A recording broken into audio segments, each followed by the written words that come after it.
Hola jóvenes, buenas tardes. Vamos a iniciar con la clase del día de hoy. Vamos a continuar con nuestro temario. Espero que hayan podido ya revisar el contenido de la materia. Espero también que hayan podido checar las primeras tareas.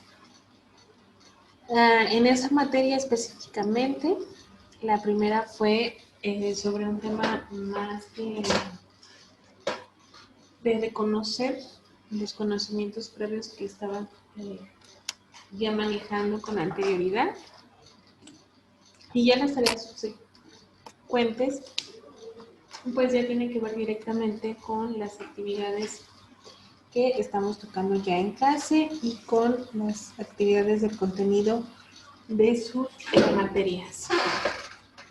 Ok, entonces vamos a continuar con nuestro temario. Vamos a ver el siguiente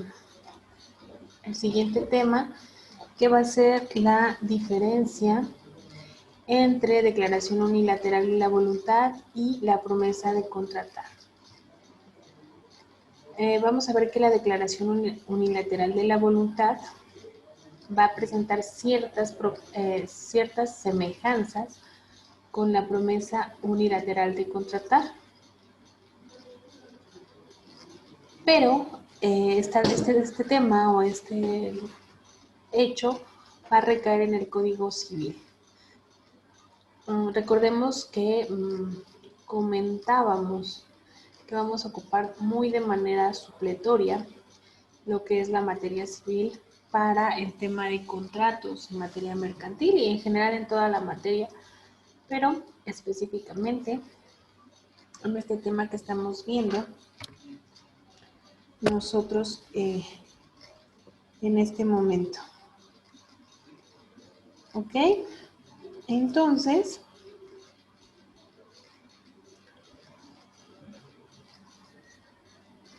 vamos a ver algunas diferencias que es importante resaltar.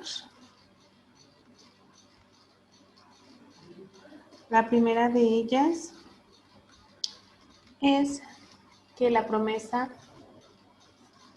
de contratar configura por sí sola un contrato. ¿Recuerdan cuando en materia civil veían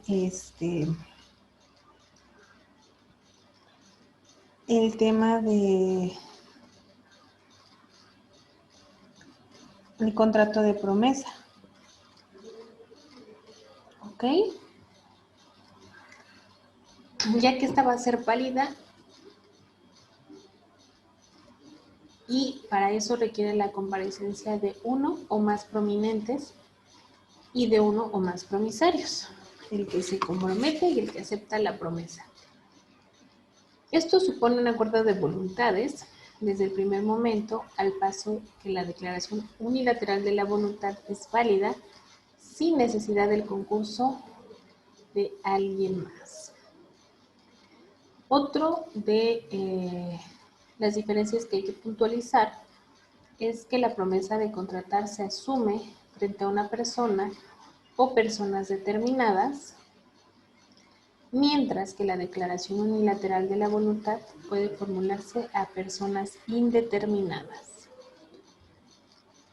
La promesa de contratar debe constar por escrito, es otra diferencia, en tanto que la declaración unilateral de la voluntad va a ser válida, aunque solo se verifique de manera verbal. La promesa de contratar también, otra de las diferencias, es que debe limitarse a cierto tiempo. En cambio, como antes se dijo, la declaración unilateral de la voluntad puede tener esta situación en determinados supuestos con una duración de manera indefinida. Una más es que la promesa solo engendra obligaciones de hacer. Recuerden cuando veíamos obligaciones de hacer, de no ser y de dar. y no así la declaración unilateral de las voluntades. Esta puede dar lugar, como en los casos de las promociones o las ofertas, que son obligaciones de dar. Y bueno, no sé si llevaron la materia conmigo, pero en aquel momento poníamos ejemplos de esta situación.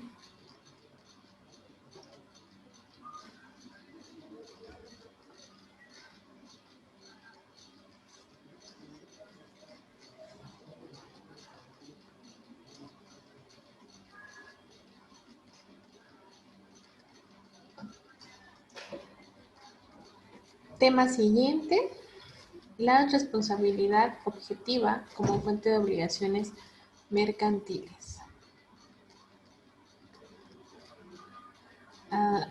Hemos encontrado, o nuestros juristas han encontrado, las dificultades que tanto a los que estudian como a los que ejercen la profesión, plantea la afirmación relativa a la existencia de una responsabilidad objetiva como fuente de obligaciones mercantiles, ya que en efecto pareciera que la teoría del riesgo ha creado una situación reservada al derecho civil con la necesidad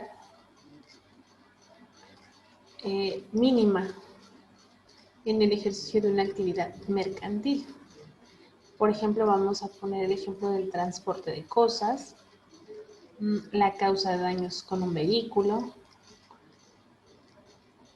por error de un conductor o por fallas mecánicas, al vehículo de otra empresa del mismo género, y donde ambas estarían actuando en cumplimiento de sus respectivos contratos mercantiles de transporte. Si se dan cuenta, ya estamos utilizando un contrato mercantil.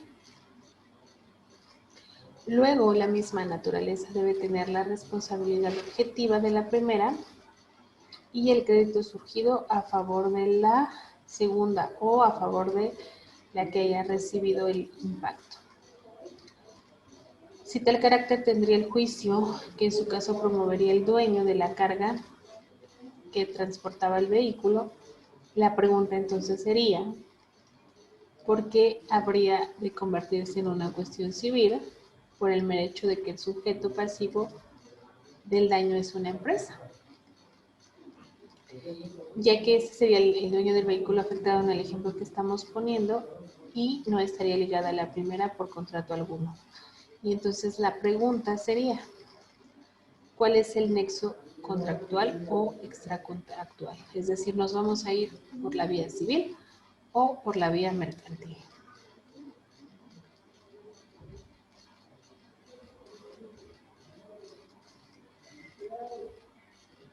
Entonces, como respuesta,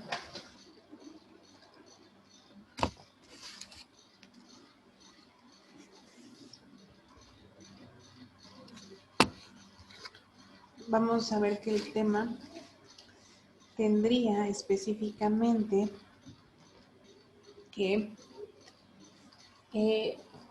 promoverse en contra de la empresa responsable y por lo tanto sería un tema de carácter mercantil.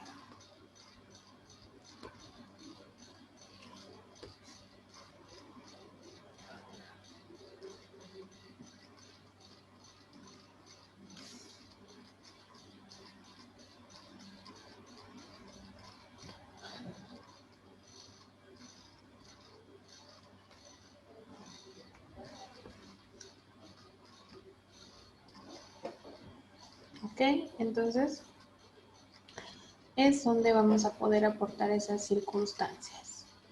Tema siguiente, los actos ilícitos como fuente de obligaciones mercantiles. Aquí vamos a observar que pueden ser mayores, aun sean los escollos con los que se tropiece la afirmación sobre el carácter de ciertos actos ilícitos como fuente de obligaciones mercantiles. Sin embargo, vamos a ver que se piense en que la conducta ilícita pueda manifestarse en ocasión del ejercicio de una actividad comercial o en infracción de un precepto de naturaleza mercantil. ¿Qué va a pasar? que este no ofrecerá graves dificultades y la conclusión en este sentido sería de que la responsabilidad del sujeto estaría coloreada de un tema mercantil.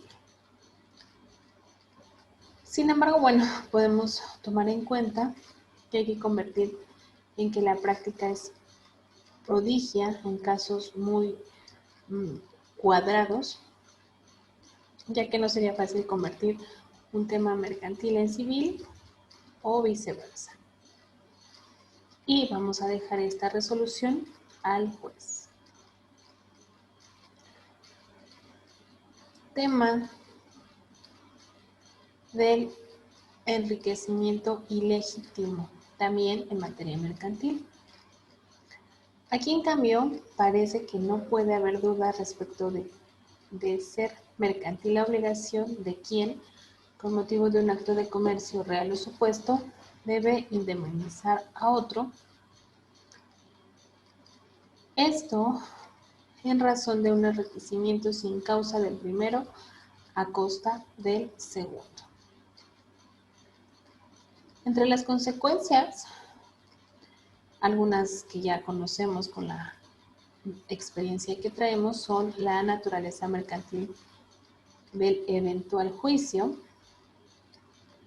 los plazos que prescriben,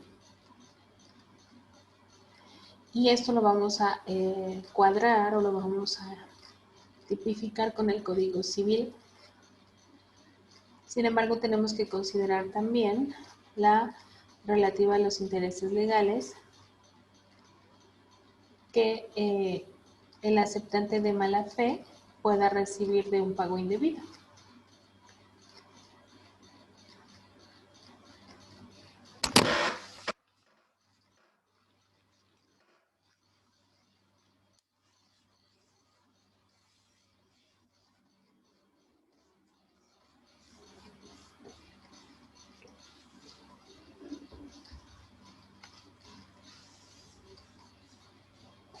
Bien, siguiente. La gestión de negocios ajenos. Aquí no debería de existir alguna duda sobre las afirmaciones de que los derechos y las obligaciones sugeridos de una gestión oficiosa son de naturaleza mercantil.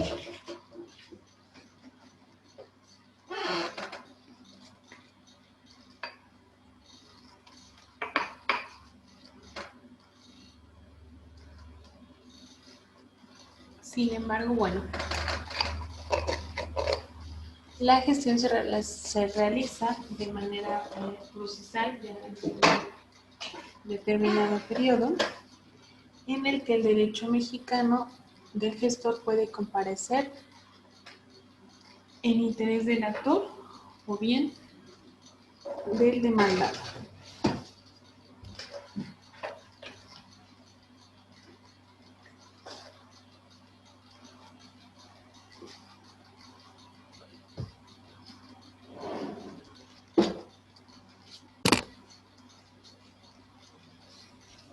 Y entonces,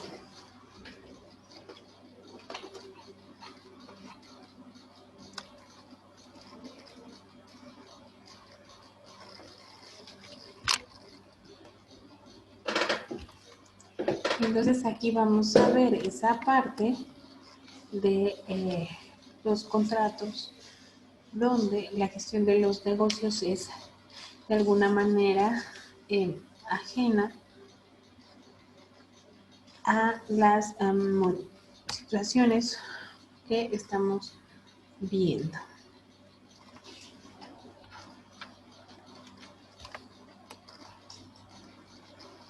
Ok, una obligación más que podríamos estar viendo es las obligaciones de especie o de moneda extranjera. Aquí, como ocurre con los objetos o efectos sobre los que recaen numerosos contratos, las obligaciones mercantiles pueden recaer sobre toda clase de objetos y de toda clase de efectos. Algunos de ellos incluso pueden ser o resultar intangibles, como el caso de las obligaciones de hacer a las que de manera específica vamos a hacer algunos tipos de comentarios. Por ejemplo, o por lo que se refiere a los contratos de moneda extranjera, también mencionados en la práctica, bancaria como divisas, y vamos a examinar las disposiciones relativas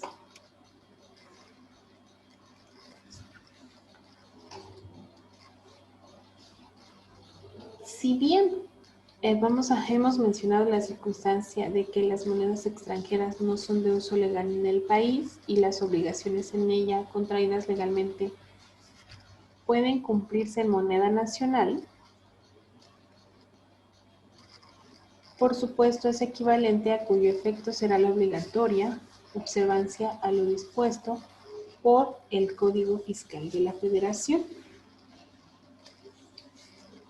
Si se dan cuenta, ya estamos tocando otro tema o teniendo una narrativa con otro tipo de juicios, con otro tipo de expedientes como son el expediente en materia fiscal. Y ya íbamos viendo que vamos a tener que ver con varias materias, con materia administrativa, que fue la primera que tocamos, y ahorita estamos ya con materia fiscal.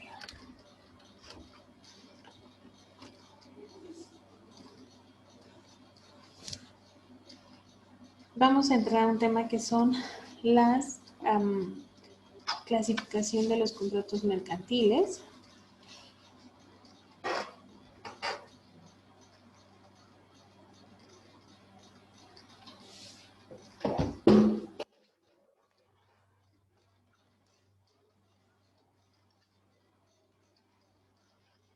Estos son a tal grado numerosos en su clasificación que no va a ser como exagerado decir que la afirmación del sentido de que cada autor ha expresado o expuesto su propia clasificación, obviamente ajustada a su criterio según el caso, según el contenido y la formalidad de el carácter de los otorgantes, a la naturaleza de los derechos y obligaciones de cada uno de estos contratos.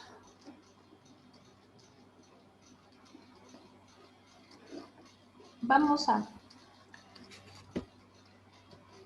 ver unas posturas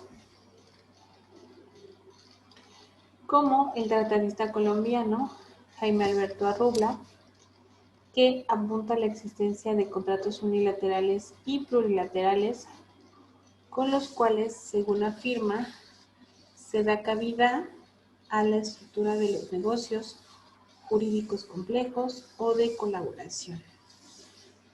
El contrato, a su modo de ver, supone que los intereses de las partes son distintos y opuestos, mientras que en los actos complejos se consolidan los intereses, porque las partes persiguen igualmente intereses y juntos colaboran para que se realice.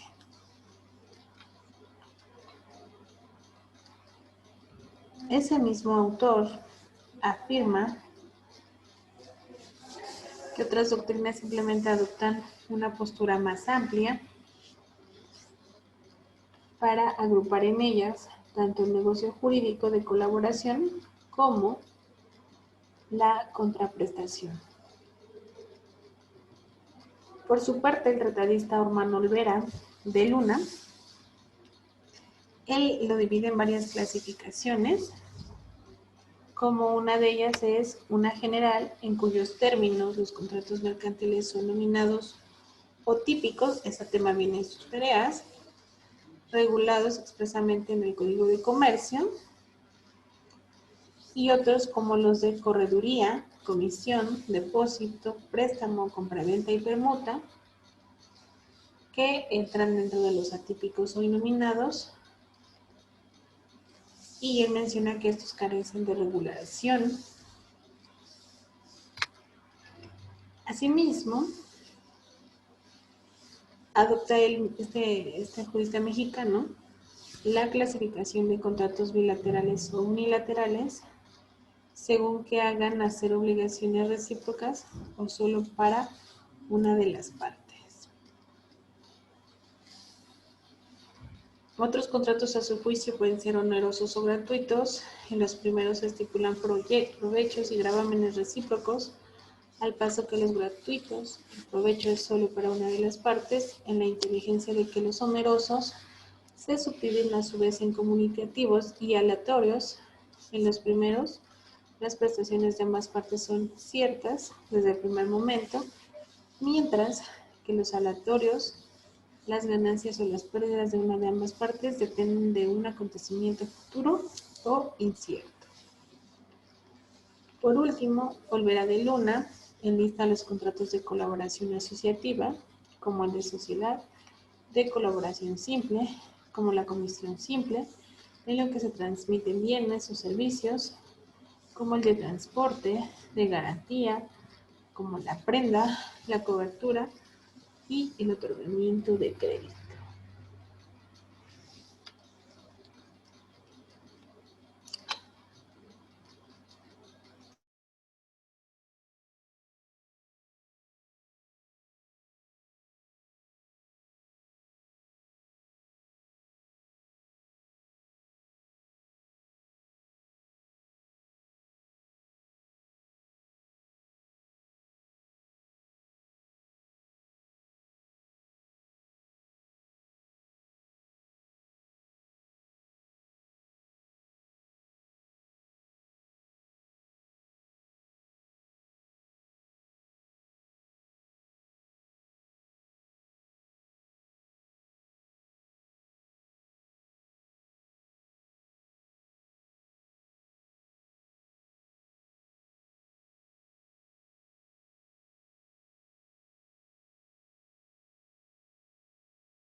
Entonces, ahí podríamos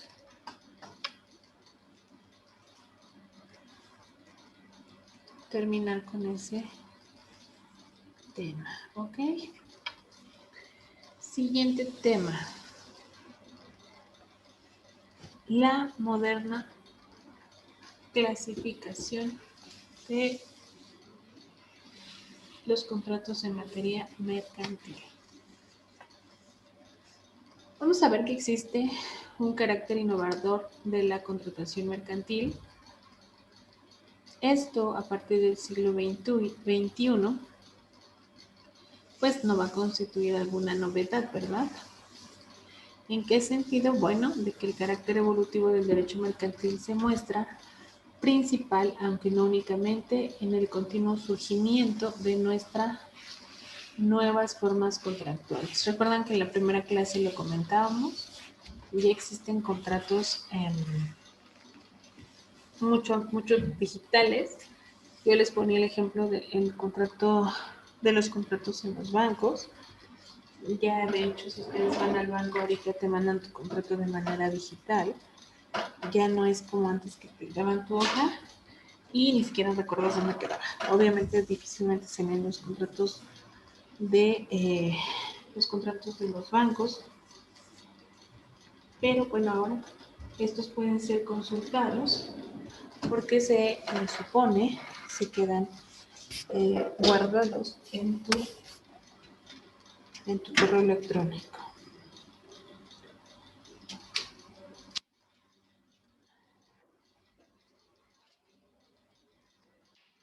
¿Okay? Tampoco va a resultar extraña la afirmación en el sentido de que tal panorama ha surgido dentro de las llamadas economías del primer mundo, cosa por demás lógica, puesto que en los países económica e industrialmente más poderosos, pues surgen las nuevas ideas en lo que se refiere al más productivo manejo de los recursos monetarios. Esto a través de mecanismos que a los países con este tipo de economías se les llama de economías emergentes. No queda más remedio que México adopte e imite pues estas circunstancias de esos países, por decirlo de alguna manera, más desarrollados. Sin embargo, bueno, pues la experiencia también es igual que lo quieran o no, pues también México ha evolucionado y con las redes sociales vamos estando más como conocedores de estas circunstancias en el extranjero. Vamos a ver que existe la cláusula de mejores esfuerzos y esta cláusula es surgida de uno de los bien corriente de Estados Unidos y se extendió a otros países, entre ellos México. Se emplea con frecuencia en los contratos de distribución y de los servicios, por lo cuanto en ambos casos se está frente a contratos de medios y no de resultados. Así el distribuidor como el constructor se obligan a desplegar su máximo empeño, no menos que sus conocimientos y experiencia, en obtener el mejor de los resultados a favor de su contraparte, pero no exactamente determinados en cuanto a su imponente calidad, que en tales supuestos son difícilmente predeterminables. Y vamos a ver que en el Código Civil menciona el que preste servicios profesionales solo es responsable hacia las personas a quienes sirve por negligencia, impericia o dolo, sin perjuicio de las penas que merezca en caso de delito. Es decir, ya está previsto. Y lo ya previsto, pues se sigue aplicando. Vamos a ver que pues va a ser muy obvio o muy natural que en la práctica se ofrecerán o se encontrarán dificultades en caso de conflicto. En este sentido, pues la demostración de que la parte obligada no desplegó sus mejores esfuerzos, pues para ello será necesario acudir a pruebas periciales, de tal manera que nos estaremos aventurando a afirmar que en tales supuestos la decisión queda en manos de los peritos más que en la del juez. Si bien él va a resolver, pues también es cierto que esto se va a hacer de todo lo que los peritos pues le aporten.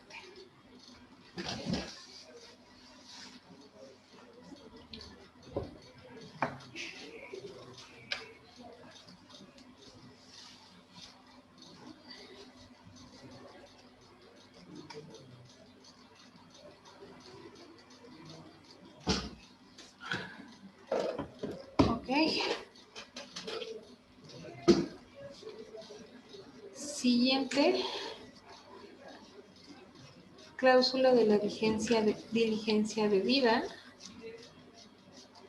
Esta también ha surgido en la práctica contractual estadounidense y esta cláusula guarda en verdad notables semejanzas con la de mejores esfuerzos, por la que es necesario precisar que la diferencia entre ambas es de matiz y se relaciona con determinados contratos por virtud de los cuales una de las partes se obliga a prestar ciertos servicios a la otra, la prestación del servicio, o si es el caso, la elaboración de un producto, por sus características especiales de novedad, de originalidad, efectos del usuario o consumidor y de otras características semejantes.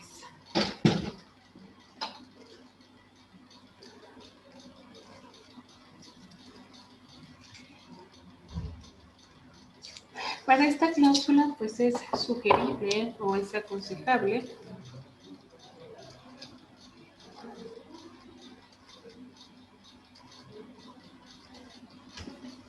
en contratos por virtud de los cuales un fabricante de alimentos o de medicamentos, esto para el consumo humano, acude a un tercero para que le provea de ciertos insumos animales, vegetales o minerales necesarios como ingredientes, del que a su vez el primero de ellos ofreciera al público a distribuirlos.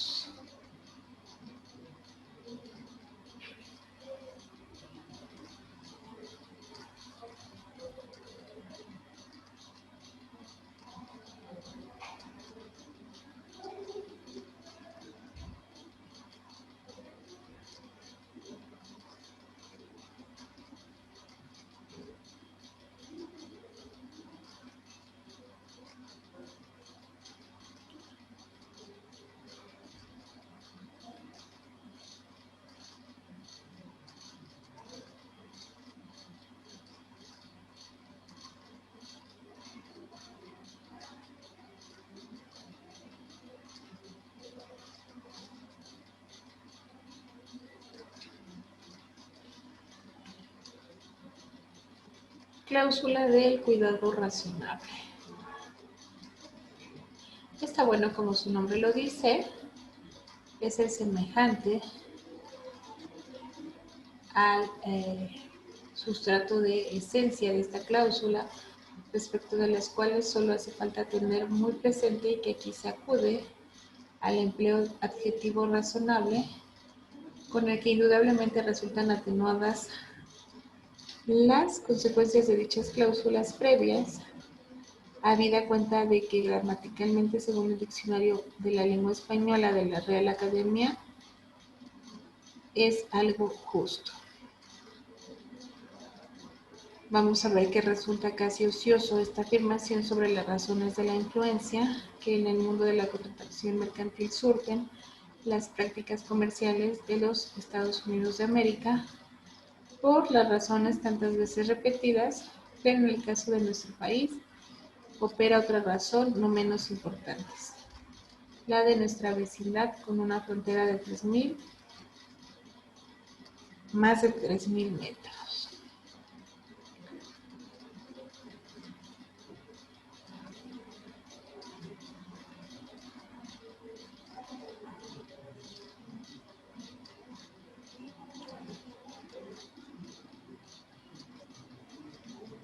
Tema siguiente.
Bien, ahora vamos a ver las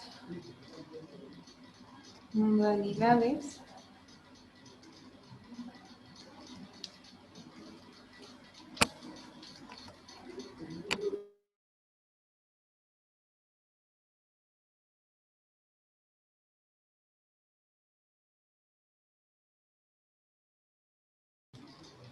de las obligaciones.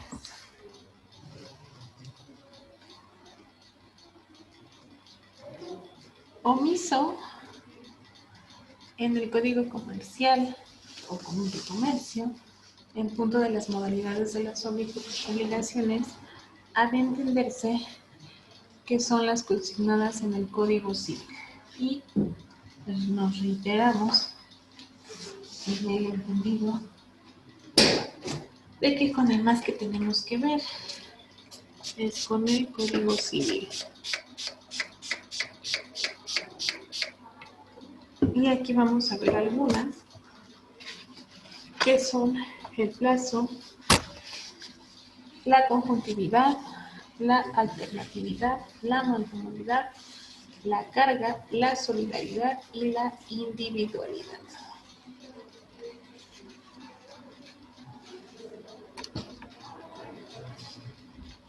Vamos a ver la primera, que es el plazo.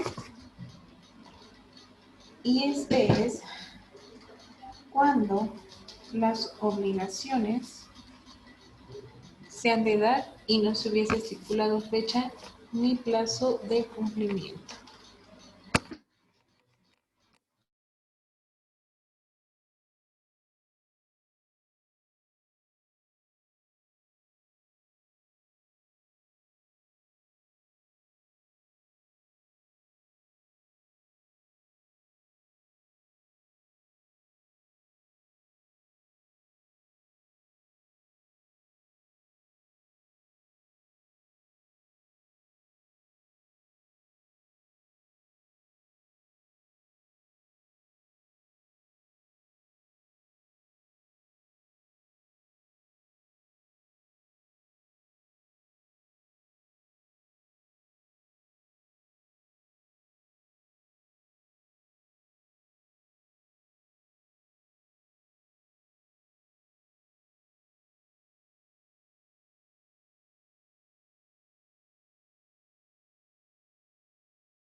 Según que se ha de dar, de hacer, sin contar con las dificultades que ofrecería un contrato u otro acto jurídico del que debieran diversas obligaciones. Para ese mismo autor, afirma en primer lugar no ser exacto, ya que ambos ordenamientos, tanto el que mencionamos, son federales y no resultaría lógico en cuanto aplicables a las obligaciones diversas, unas mercantiles y otras de carácter civil. Con el primero se pretendería derogar disposiciones del segundo, además me parecen que sea un desprovisto el de fijar plazos con arreglo a criterios procesales Y precisamente por eso es que él afirma estas circunstancias.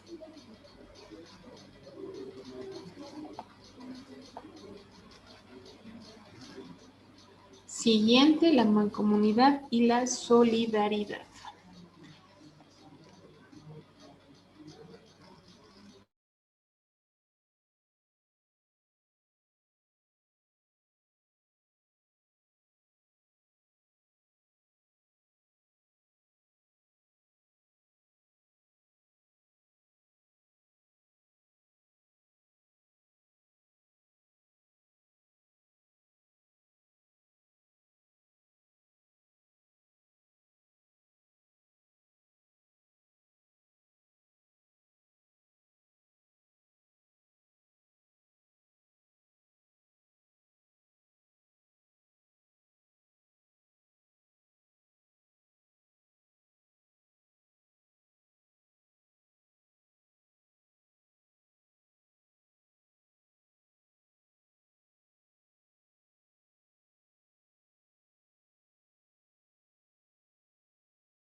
En ese sentido, en el diverso y aún contrapuesto tratamiento que a la pluralidad de deudores dispensan el Código Civil y en materia de títulos y valores de crédito, la Ley General precisamente la Ley General de Títulos y Operaciones de Crédito.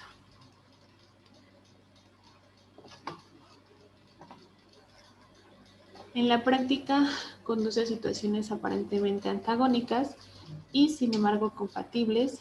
Un ejemplo servirá para aclarar y demostrar lo anterior, como por ejemplo un contrato mercantil donde se configura la pluralidad de deudores en simple mancomunidad.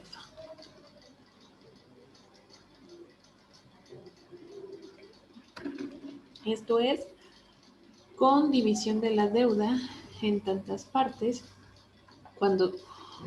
cuantos sean los deudores, pero se convierte en documentarla por pagarés suscritos por todos ellos en su manifestación cambiaria, la responsabilidad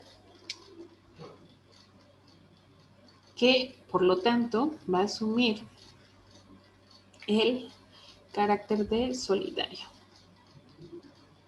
Y entonces, en ese sentido, la forma en que deberá cumplir la misma obligación depende de la vía judicial que intente el acreedor, a quien obviamente convendrá proponer la acción cambiaria como medio para conformar la responsabilidad solidaria de sus deudores.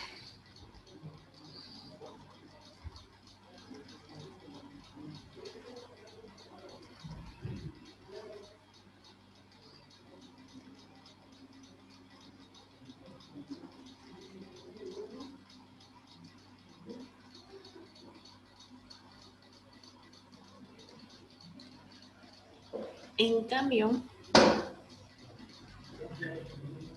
vamos a hacer aquí que en el sentido de derecho mercantil se presume la solidaridad en las obligaciones, pero no hay un sustento jurídico que confirme esa circunstancia, como en materia civil.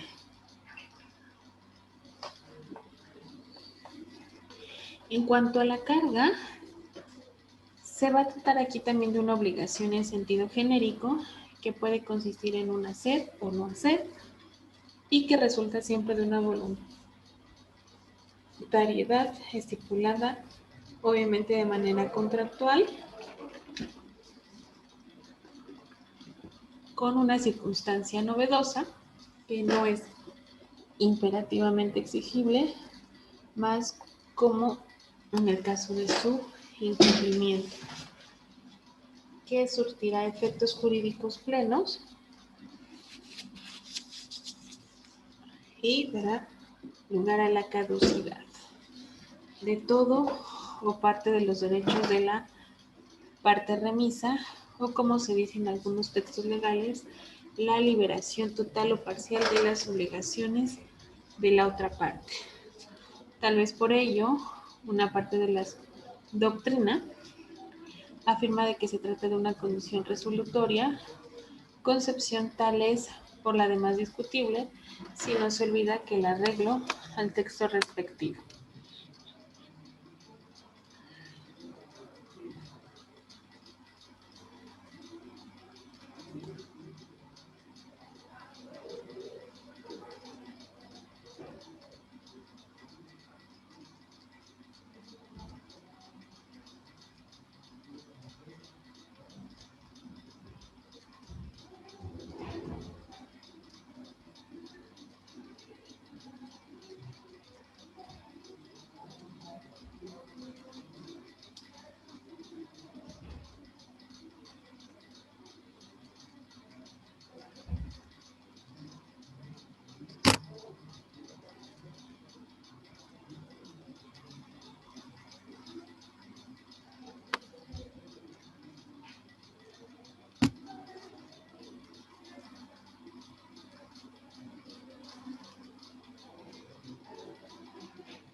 En este sentido, la doctrina mexicana ha sido punto menos que omisa en el tratamiento de la carga en cuanto a la modalidad de las obligaciones, principalmente las contractuales, a pesar de que la importancia que reviste en el moderno mundo de los negocios, contratos hay por demás prodigios en cargas, como el de franquicia, el de licencia, de patente o de marca, y el de seguro, y en algunos otros, que por cierto se examinan más adelante de manera específica.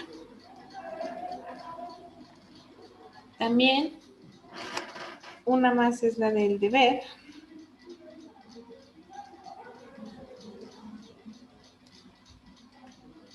que centra su presencia de manera de lato sensu.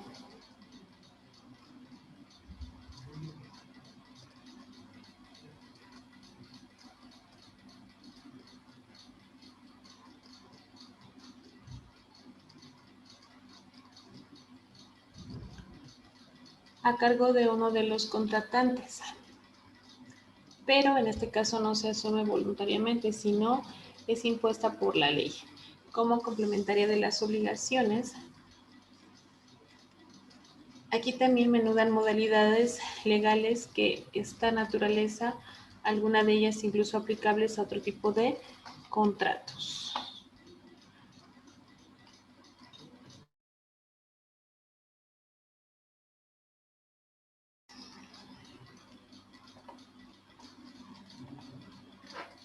La condición es, en este sentido, es bien sabido que es un acontecimiento futuro de realización incierta y que al presentarse hace surgir o tal vez extinguir una obligación. En el primer caso se trata de una condición suspensiva y en el segundo de una resolutoria. Ahora bien, según esto, no se trata aquí de abordar con amplitud un tema sobre la teoría jurídica de las obligaciones condicionales, pero en cambio sí resulta ilustrativo al hacer algunas acotaciones sobre su presencia en la esfera de la contratación mercantil. Y en verdad es por demás frecuente la inserción de las obligaciones condicionales en el mundo del comercio, nada menos que uno de los más importantes contratos de tal naturaleza, el seguro.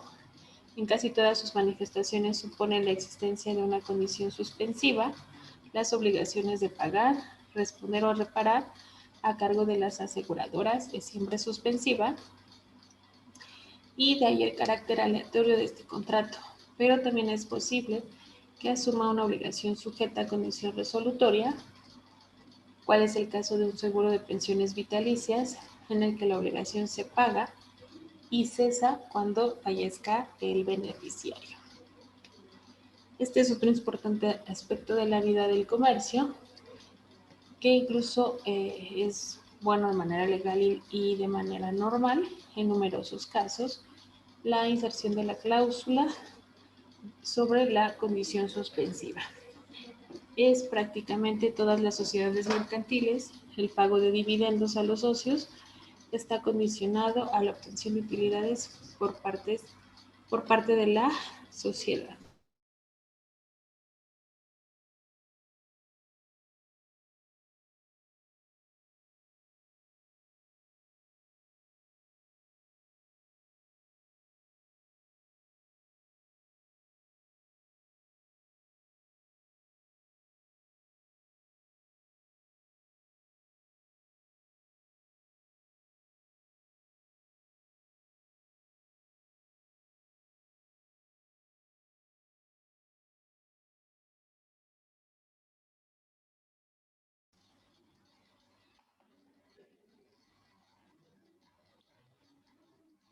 La conjuntividad y la alternatividad. Aquí nos vamos a ver que al tener del artículo 1962 del Código Civil, si el deudor se ha obligado a uno de dos hechos o a una de dos cosas o a un hecho o a una cosa, cumple presentando cualquiera de estos, cualquiera de uno o de otro. Se trata de obligaciones alternativas en las que la elección corresponde al deudor a menos que se pacte en forma diferente. Si en cambio la elección compete al acreedor, se está en presencia de las obligaciones facultativas, y si una de las dos cosas se pierde por culpa del deudor, puede el primero elegir la cosa que ha quedado o el valor de la pérdida con pago de los daños y perjuicios.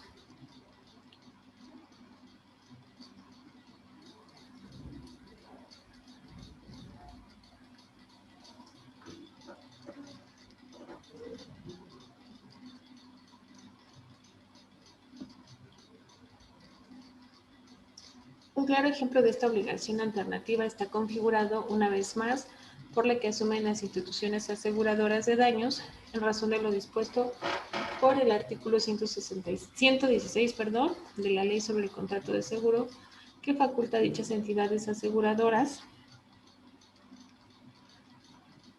para que una vez ocurrido el siniestro actúen de la siguiente manera. Y creo que a todos nos ha pasado que tenemos un imprevisto.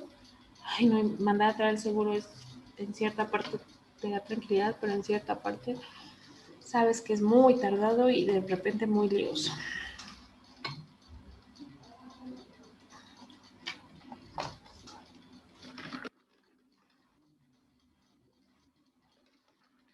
¿Por qué? La empresa podrá adquirir los efectos salvados siempre que abandone el asegurado de su valor real según la estimación pericial. Podrá también reponer o reparar a satisfacción del asegurado la cosa asegurada, y con esto se liberará de la indemnización.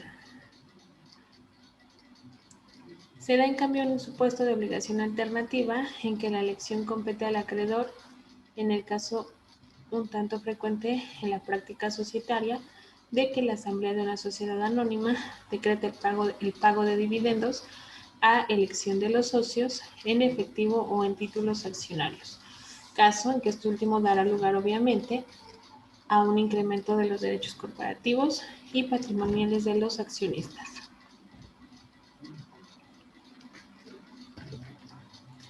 Para Rafael Rugina Villegas, él menciona que la existencia de ciertas obligaciones contractuales complejas, y cito, en virtud de que el deudor, por virtud del contrato mismo, reporta diversas obligaciones de dar, hacer o no hacer, que debe ejecutar conjuntamente para cumplir en todas sus partes con la operación que ha celebrado. Por ejemplo, el contrato de compra-venta impone al vendedor diversas obligaciones de transmitir el dominio de la cosa, entregar a esta, garantizar una posesión pacífica, respondiendo de los actos jurídicos de terceros anteriores al contrato que perturben dicha posesión y útil, y respondiendo de los vicios o efectos ocultos de la cosa. Asimismo, el saneamiento para el caso de evicción. Esto es lo que menciona nuestro jurista.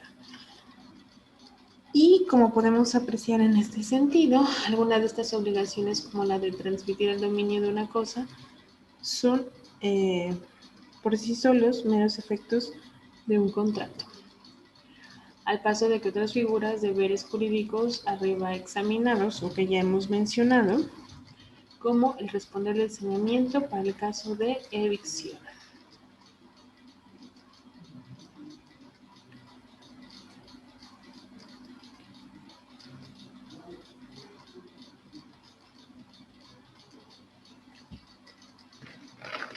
Okay.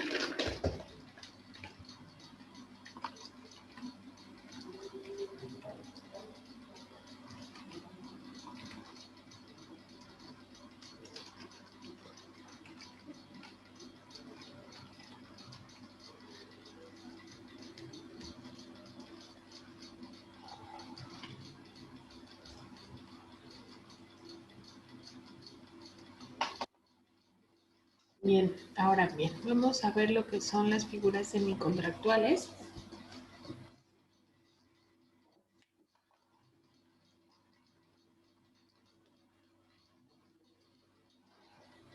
Y vamos a ver que dentro del ancho mundo contractual operan en la moderna vida mercantil acuerdos de voluntades que por una u otra razón ofrecen dificultades para encuadrarlas como contratos, o en ocasiones por una injustificable resistencia de los otorgantes a emplear el término contrato, en otras por razón de una existencia de las partes o ambas, no disponen de libertad, generalmente por efectos taxativales o para convertir los términos del contrato y en algunos casos ni siquiera para decidir libremente si lo celebran o no.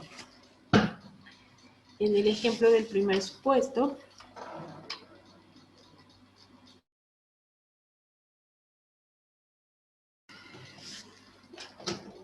son los llamados joint ventures o cartas de intención, cartas compromiso o pactos de caballeros, y algunos otros traspasados de la práctica anglo-estadounidense. Esto es surgido en el medio jurídico de derecho consuetudinario, es decir, de la costumbre.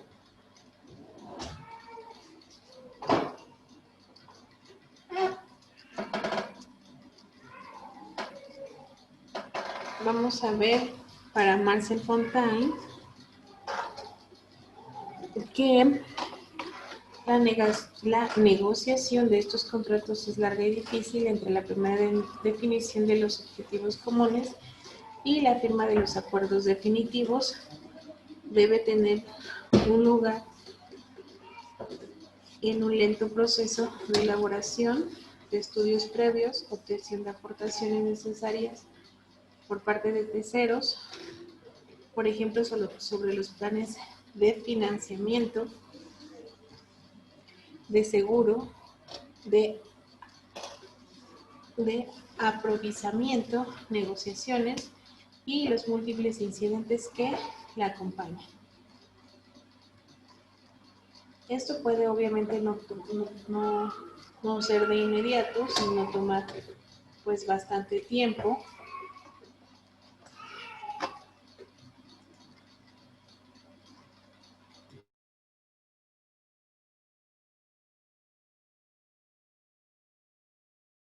Situación que no sería de extrañarse que las discusiones se prolonguen más allá del comienzo de ejecución del contrato, pues la urgencia del proyecto presiona a las partes a emprender su realización antes de poner punto final a los textos contractuales. La naturaleza jurídica de las cartas de intención es en efecto por demás incierta. Parece que los autores de estas cartas frecuentemente consideran que las mismas no obligan todavía a nada a través de las más grandes diversidades de situaciones y de fórmulas empleadas. Se desprende, sin embargo, la impresión de que ciertas cartas de intención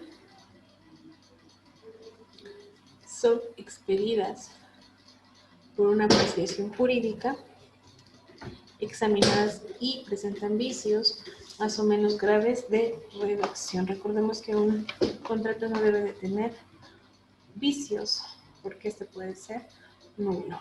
Pero además, doctrinalmente mucho se discute sobre la verdadera naturaleza jurídica de estos acuerdos de voluntades, de modo especial en razón del texto con el que estas figuras semicontractuales lo realicen.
Y entonces así estaríamos viendo este último tema de la clase de hoy, que es las reglas de interpretación de los contratos y la interpretación del contrato concebida como una prototípica actividad humana.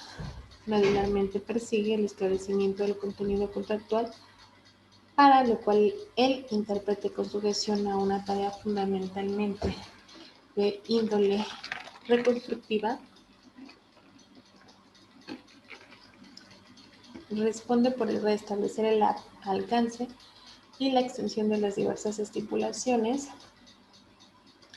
conforme al entramado del contrato materia prima, precisamente del tema que estamos viendo.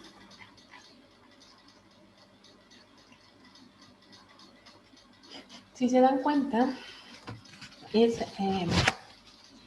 la revisión de todo lo que un contrato civil, toda la naturaleza que trae de por sí. Imagínense la naturaleza de un contrato mercantil, que de alguna manera ve temas más específicos y que tienden a ver más dentro de un derecho